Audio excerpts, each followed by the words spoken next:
Bueno, otro viernes de libros. Hoy tenemos a Miguel Ángel Sánchez, quien ya ha estado en Cuba, pero ahora está por primera vez en esta sección, a quien agradezco que esté acá. Es periodista y biógrafo de José Raúl Capablanca, así que de eso estaremos hablando en este tiempo de hoy.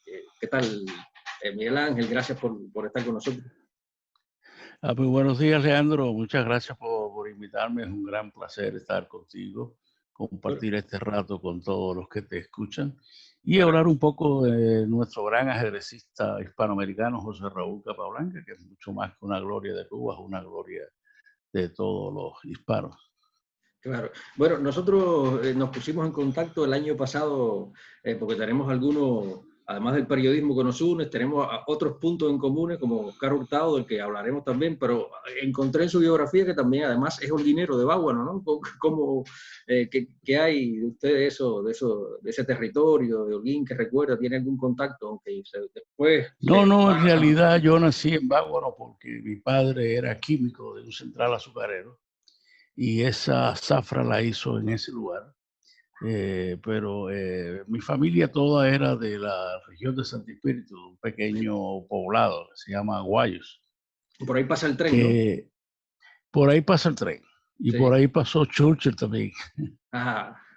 Sí, Churchill en sus memorias, cuando él escribía para los diarios británicos de su experiencia como corresponsal de guerra, habló de que había pasado por ahí, por ese poblado, en donde se encontró con una columna española con la cual fue hasta la zona de Trinidad. De manera que, bueno, el poblado no tiene mucha historia, pues tiene algo.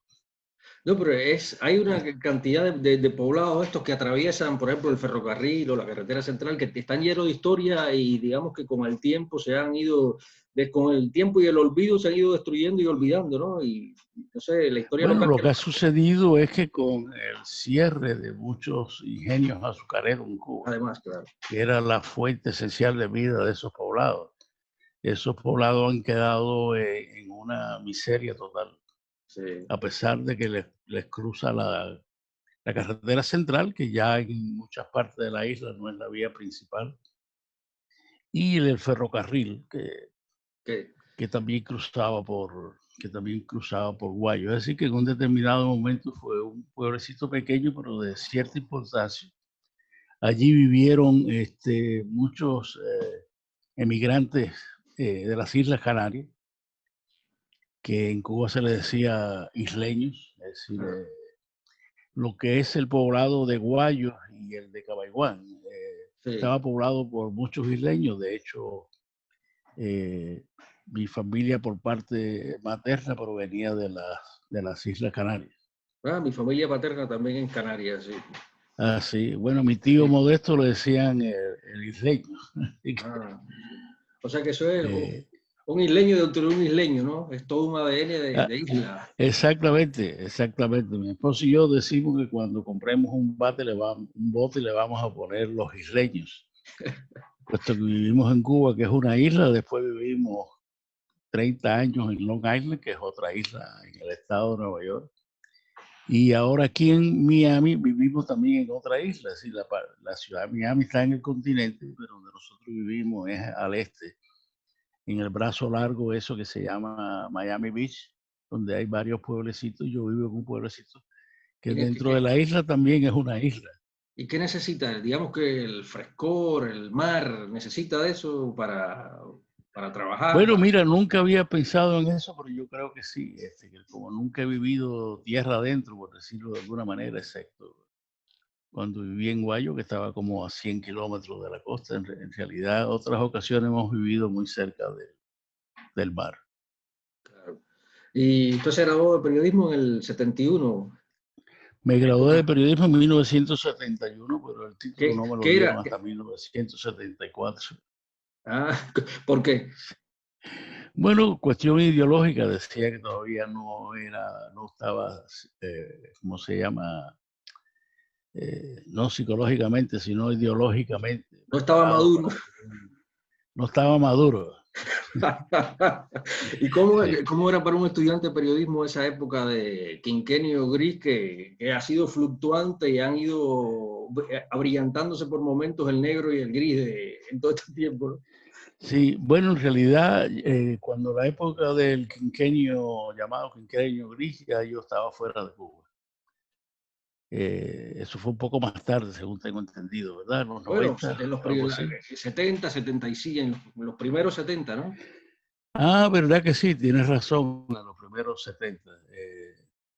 Sí, yo recuerdo la época de la parametración, esta palabra horrible de la parametración, donde tantos amigos fueron aislados no solamente de los órganos de prensa, sino de los teatros, sobre todo, los Claro, teatros, claro. los artísticos. Fue una época muy terrible.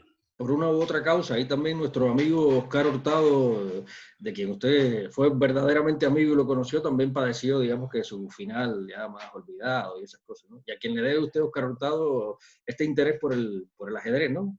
Ha dicho en algún momento. Sí, Oscar era un gran fanático. Oscar era un gran fanático de todo.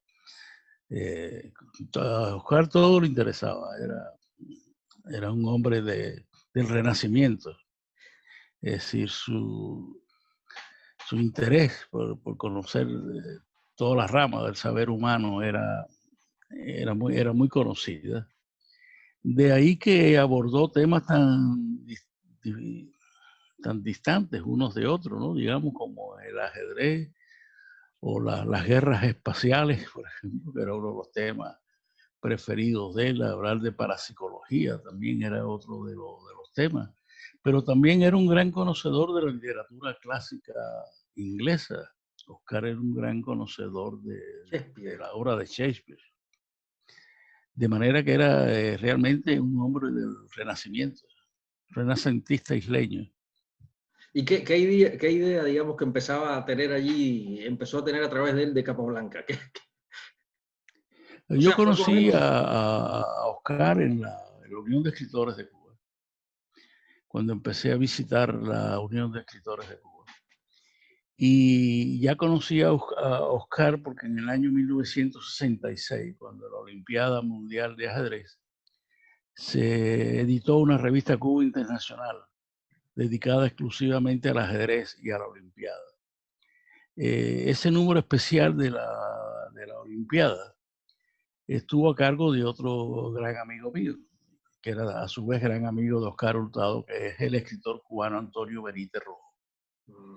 Y fue a través de Antonio Benítez Rojo que conocí a Oscar Hurtado, porque Antonio le dijo a Oscar que yo era un ajedrecista joven que escribía de ajedrez en varios medios de prensa de Cuba en aquella época sobre temas de ajedrez. Y entonces Oscar me pidió su ayuda porque él quería hacer una biografía de Capablanca. Andando los días y la semana, Oscar amplió esa relación de ayuda mía y me dijo, mira, yo creo que debemos escribir el libro entre los dos, lo cual para mí fue un gran orgullo que una persona a quien yo estimaba y admiraba como Oscar Hurtado me dijera que yo fuera su compañero en esa aventura de escribir una biografía de Capablanca. Lamentablemente, Oscar enfermó con mucha rapidez y el proceso de su enfermedad fue muy rápido.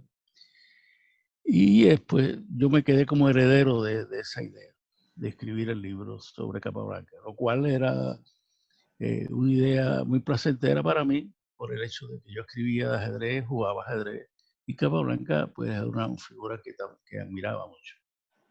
Y digamos que desde entonces comenzó el proceso de escritura que dio lugar a este libro que conocimos el año pasado por la edición de Casa Vacía, ¿no? Capablanca, Leyenda y Realidad. Sí, esa fue una edición, una reedición en español. Claro. La primera edición del libro fue en el año 1978, porque el libro ganó el premio de biografía del concurso de la Unión de Escritores de Cuba en el año 1976. Fue publicado en 1978 en una edición muy mala, en el sentido de que el formato era muy pequeño, pero era el formato general de todos los libros previos, y no había manera de romper ese formato. Y en ese sentido fue una edición muy mala por el formato. Después se hizo una edición por la propia UNIAC en el año 2018, ya con una edición mayor que estuvo a cargo de Telma Jiménez, la hija del conocido jugador de ajedrez cubano, maestro internacional y varias veces campeón de Cuba, Eleazar Jiménez. Es una familia también muy querida por nosotros, por mi familia, con la que hemos mantenido relaciones por muchos años, desde que yo era un adolescente. Y Eleazar Jiménez era la principal figura del ajedrez cubano. De manera que tuvo en buenas manos esa reedición. Lo que sucede es que en Cuba a veces los libros se demoran muchos años en ser publicados. Entre el momento en que un grupo de amigos míos me pidieron el permiso para publicar en Cuba la reedición de Capablanca que se había hecho en inglés por Editorial Mafalda en el año 2015, al momento en que el libro se publicó, que fue en el 2018, en realidad se había entregado desde antes, pues ya yo había avanzado mucho más en las investigaciones. Y entonces fue cuando hablé con Pablo de Cuba, el editor de la editorial Casa Vacía, sí, también un gran aficionado al ajedrez, y decidimos hacer una edición mucho más completa, de hecho la más completa de todas, en español aquí en los Estados Unidos, puesto que el público norteamericano solamente conocía la edición en inglés que hizo Mafalda en el 2015. Y digamos, en ese proceso de aporte, de sumar datos, no hubo ningún, digamos, momento en que cambió alguna percepción que tenía de Capablanca, algo fundamental en lo que ya tenía pensado, escrito sobre su figura. No, en realidad no, esa percepción no cambió, yo diría que más bien se acentuó, ¿no? Su carácter como uno de las figuras que ha dejado una huella más profunda en el ajedrez. Pues no solamente se trata de sus logros deportivos, sino que, por ejemplo, en el ajedrez contemporáneo es casi imposible, yo diría que imposible, jugar una partida de ajedrez o desarrollar una partida de ajedrez en que la presencia de Capablanca no exista, porque él fue la figura del ajedrez que unió definitivamente todos los principales aspectos del ajedrez. Antes de Capablanca, el ajedrez se decía que si era un ajedrez romántico, que si era un ajedrez de ataque, que si era un ajedrez aquí o allá. Y Capablanca mostró que no, que solamente había un solo tipo de ajedrez. De ahí una frase muy famosa de uno de las figuras legendarias del ajedrez, el ex campeón mundial ruso Mikhail Botvinnik, que dijo que era imposible comprender el ajedrez sin mirarlo con los ojos de Capablanca. Y yo creo que fue una frase muy profunda de Mikhail Botvinnik.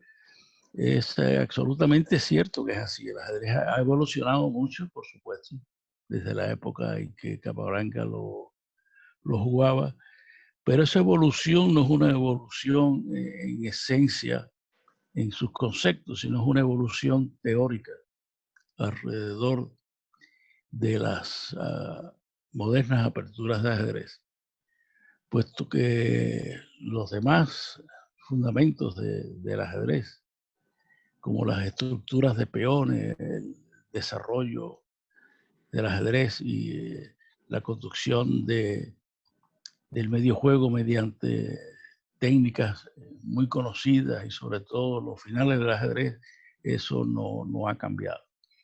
Y en ese sentido, Capablanca fue una figura muy importante para poner todo eso en orden, porque como te decía, había un cierto desorden en cuanto a la creencia que el ajedrez se podía dividir en diferentes facetas. Miguel Ángel, y usted que ha estudiado, o sea, que ha construido, que logró construirse lo mejor posible su carácter, el carácter de Capablanca, ¿no? ¿Cuánto había también de ese temperamento que infiero de las cosas que usted ha dicho, de lo que ha escrito, que tenía Capablanca en el juego, que también en la manera de jugar ajedrez que lo caracterizó? ¿Cuánto había de esa personalidad Capablanca en el juego Capablanca? Capablanca fue un niño prodigio del ajedrez. El ajedrez le era muy fácil a él. Es decir, hay partidas de Capablanca de los 4 años de edad que evidencian un conocimiento del ajedrez muy profundo. Es decir, un conocimiento que él dejó en sus partidas y en sus comentarios. Por ejemplo, hay un libro de ajedrez de Capablanca que se considera un libro de cabecera, incluso para campeones mundiales, que es el libro Fundamento del ajedrez o Chess Fundamental, que es como se publicó por primera vez, cuando se publicó en inglés en el año 1919. Un libro que otro gran jugador de ajedrez, otro de los grandes clásicos, el ruso Anatoly Karpov, ha dicho en diferentes momentos que es el mejor libro de ajedrez que se ha escrito. Opinión que comparte otro gran jugador ya mencionado anteriormente, Mikhail Baudry, que también coincide en que Fundamento del Ajedrez es el mejor libro de ajedrez jamás escrito. Claro, otras personas van a diferir, pero por lo menos ese libro de Capablanca tiene 2 grandes avales de 2 campeones del mundo, como Botvinnik y Karpov. Ahora, hay algo que usted ha dicho también que es interesante, y es que Capablanca sí fue un genio indudablemente, pero tampoco es que haya caído como un extraterrestre en Cuba, sino que en Cuba para la época había un gran desarrollo era muy popular el juego del ajedrez, ¿no? En La Habana de finales del siglo XIX, principios del XX. Sí, el ajedrez en La Habana llegó a tener un grado de popularidad que muy pocos países podían mostrar, no solamente por las personas que jugaban ajedrez, sino porque además se desarrollaron campeonatos mundiales de ajedrez en Cuba. Si uno se pone a pensar, en el año 1889 y 1892, Cuba no era más que una productora de azúcar, una isla pequeña productora de azúcar. Sin embargo, tenía una vida cultural tan extraordinaria como que en ese siglo, por ejemplo, refiriéndonos exclusivamente al ajedrez, fue a La Habana el único país de Centroamérica, América Latina, o de hecho de América, exceptuando Estados Unidos, donde llevaron el famoso el turco que le llamaban, que era una máquina que jugaba ajedrez, supuestamente era una computadora que jugaba ajedrez, lo cual no era cierto. Dentro de la computadora, dentro del cajón de la computadora, había un ajedrecista conocido, muy fuerte, que era el que hacía la jugada. Pero el hecho de que esa máquina, ¿no? Por llamarlo esa máquina entre comillas, ¿no? Fue a La Habana en 1838 y no a ningún otro país de Centroamérica o América Latina, significa que era una plaza del ajedrez. Después esto fue también manifiesto cuando otro de los grandes jugadores de todos los tiempos, el norteamericano Paul Morphy, que tenía también una ascendencia española. Paul Morphy fue a La Habana en 1800, 2 veces, 1863, 1865. Morphy no visitó ningún otro país de Centro, Suramérica, solamente Cuba.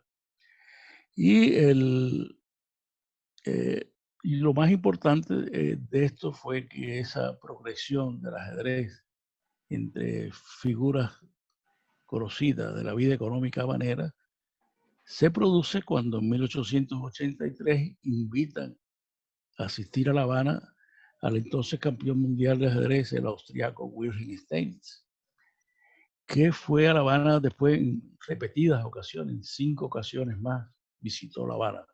2 de ellas para sus matches por el campeonato mundial contra el ruso Mikhail Chigorin en 1889-1892. Es decir, que La Habana era una plaza fuerte del ajedrez. De manera que el nacimiento de José Raúl Capablanca se produjo no en un páramo para el ajedrez, sino en una de las plazas más fuertes para el ajedrez en el mundo de aquella época. No, y también esa ebullición, digamos, cultural que había en el momento. Por ejemplo, recuerdo la figura de Ramón Fon, que también fue un gran esgrimista y también era de esa, fruto de esa época, ¿no? De ese momento. Ahora, Sí, Fon ya es un poco más tarde, ¿no? No es a finales claro, del siglo XIX, sino ya los primeros años del siglo XX. claro. ¿Y qué Sí. pasó, digamos, que en todo el principio del siglo XX para que el ajedrez, si es que disminuyó, digamos, su interés en Cuba, hasta porque recuerdo que sí, en el 59 hubo como un intento para rescatar el ajedrez, que ahí a propósito Hurtado propuso aquel tablero del ajedrez revolucionario, no sé, ¿qué pasó en el siglo XX para, si es que pasó algo, un olvido o algo así, del ajedrez de Eh, Capablanca? eh, no, yo creo que lo que sucedió primero, Capablanca falleció. Esto dejó un gran vacío en el ajedrez cubano.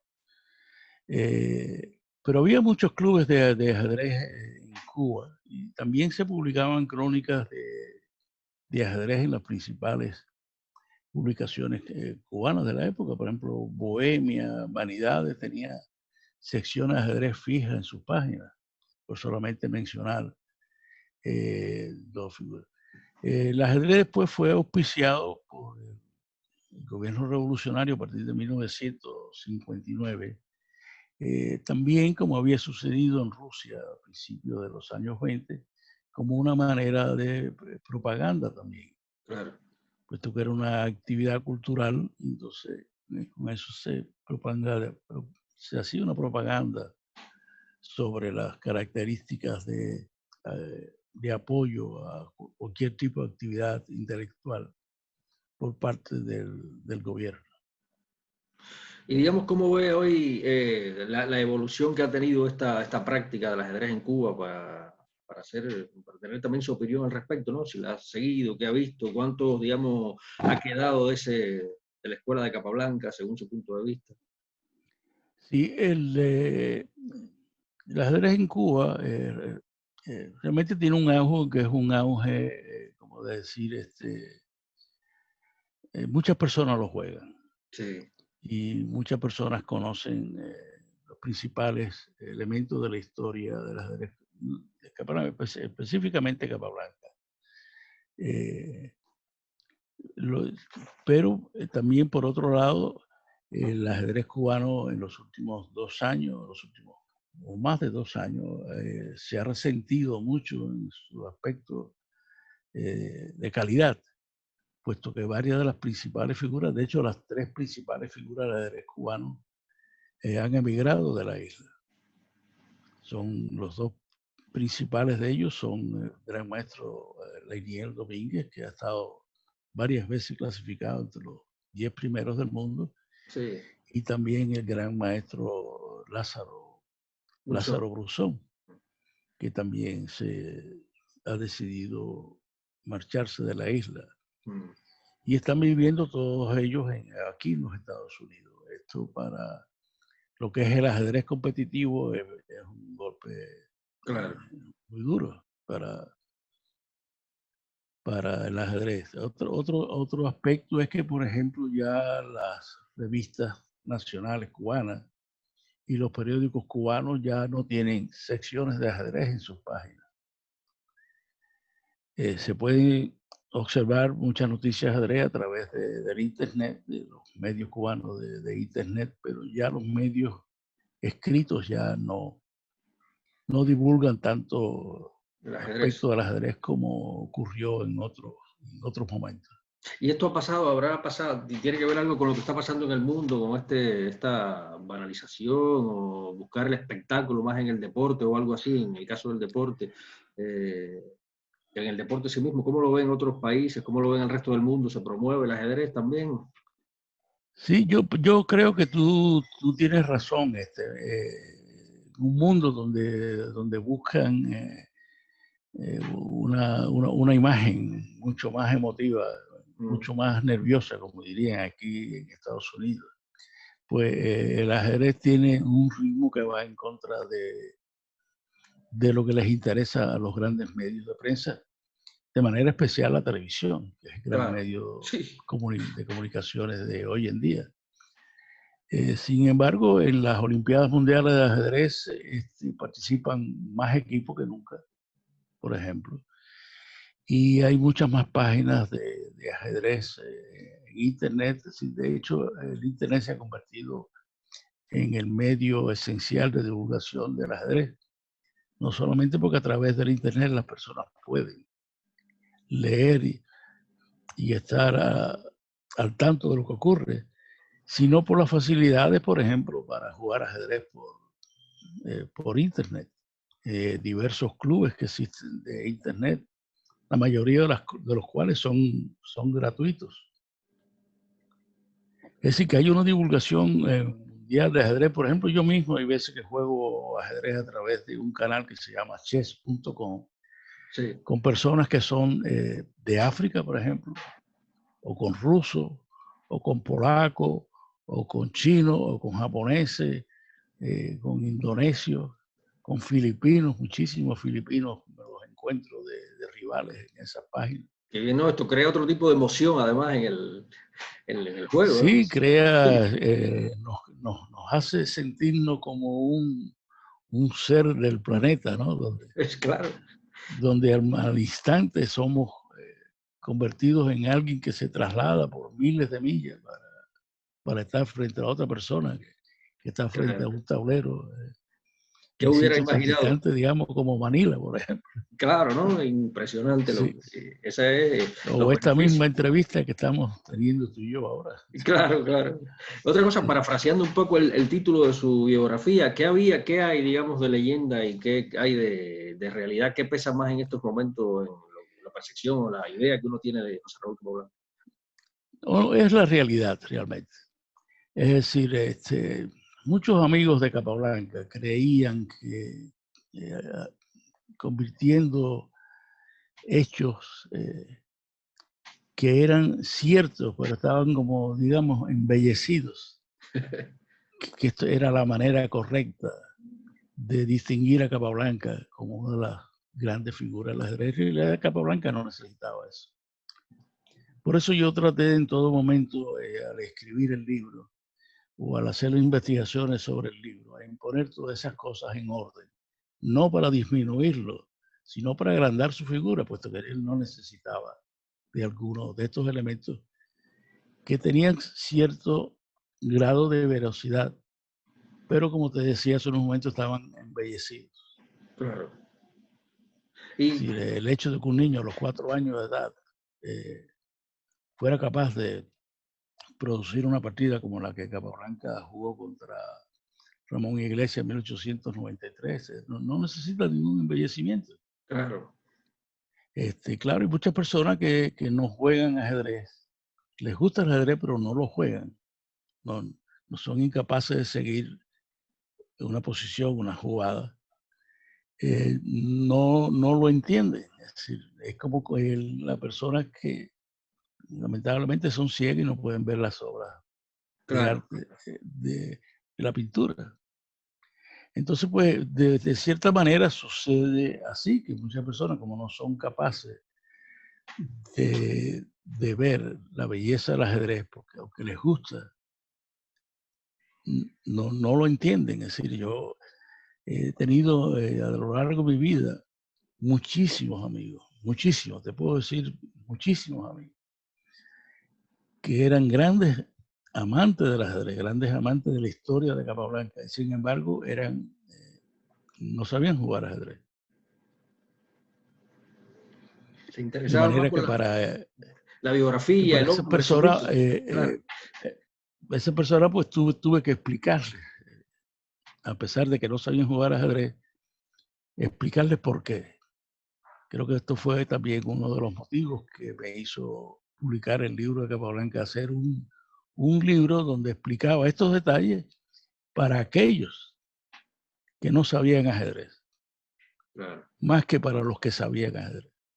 ¿Y cuál ha sido la recepción de su libro, de esta última edición que está en Amazon disponible? Uy. Yo pienso que ha sido muy fructífera para el público español, pero realmente la que más reacciones tuvo por parte de los principales medios del ajedrez contemporáneo fue la edición en En inglés, inglés. puesto que el público de habla inglesa en su mayoría no conocían la biografía de Capablanca. Claro. Es decir, para ellos conocer ese libro Un descubrimiento. fue algo importante. Ya. Y en la actualidad, digamos que ahora estos días de cuarentena, bueno, estos meses de cuarentena, ¿le ha servido para plantearse otro reto como esta biografía de Capablanca? Bueno, hace unos pocos meses fue publicado tanto en inglés como en español el libro Bobby Fischer en Cuba, Ah, sí. que ha sido también un libro muy bien recibido por la crítica Sí. especializada de ajedrez, donde han aparecido reseñas del libro en España, en muchos lugares aquí en Estados Unidos, que es un libro que trata de las 3 visitas de Bobby Fischer a Cuba, una de ellas virtual. Digo virtual porque él no se movió desde la ciudad de Nueva York, que era donde vivía en aquella época. Pero muchas personas desconocían que Bobby Fischer había visitado Cuba en 1956, cuando era un niño de 12 años de edad. Sí, para muchísimas personas del mundo del ajedrez, incluso que conocían casi al dedillo, la historia de Fischer fue un hecho que reveló detalles que ellos desconocían sobre la vida del niño Fischer. Y yo tuve la suerte de cuando viví en La Habana, muchas de las personas que estuvieron con Fischer en esa época, 1956, incluso el que fue anfitrión principal de Fischer, que fue donde Fischer se alojó cuando estuvo en La Habana en 1956, era alguien que yo conocía cercanamente, porque había sido presidente del Club Capablanca de La Habana en varias oportunidades, es decir, era parte de las personas a las que yo veía de manera cotidiana. Sí. Y gracias a los recuerdos que yo tenía de lo que ellos me contaban, pues se pudo reproducir con muchos detalles esa visita de Fischer a Cuba en 1956. Oh, muy interesante, ¿no?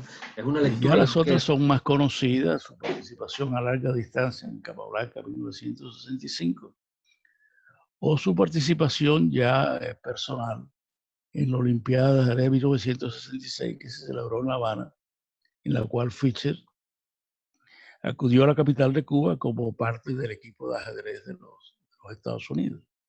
Era el primer tablero del equipo de ajedrez de los Estados Unidos. Ya eso eran detalles más conocidos en general, Claro. pero no en sus particularidades. Y ahí, digamos, Como, sí. No, sí, perdón. no, le iba a preguntar que si ahí también un poco que afloró esta visión de biógrafo más que periodista, o sea, trató de componer un poco la biografía de Fischer como lo había hecho con Capablanca o se concentró No, en yo relatar. solamente, no, el interés principal del libro fue mostrar el Ya, claro, contacto de Fischer con Cuba desde antes de 1959 y con posterioridad a 1959, como un detalle, un bosquejo de, de, su, de sus momentos ajedrecísticos ligados a Cuba. claro. Bueno, yo creo que si quiere, nos queda recomendar los libros suyos, que los vamos a promover también junto con esta entrevista. Yo creo que es muy importante, le agradecemos bastante que haya dedicado estos minutos a Viernes de Libro a conversar sobre Capablanca. Para nosotros es un placer haber conversado con Miguel Ángel Sánchez, biógrafo, periodista y una gran persona por lo que tengo visto y escuchado y leído, ¿no? Sí, Cosas bueno, a lo mejor raras te de alguna informaron manera. mal. Bueno, pues muchísimas gracias, Roland. Espero que volvamos a estar juntos conversando así de temas de literatura y de temas de historia. Ha Gracias, sido un gracias verdadero placer para mí también estar contigo ahí. para nosotros.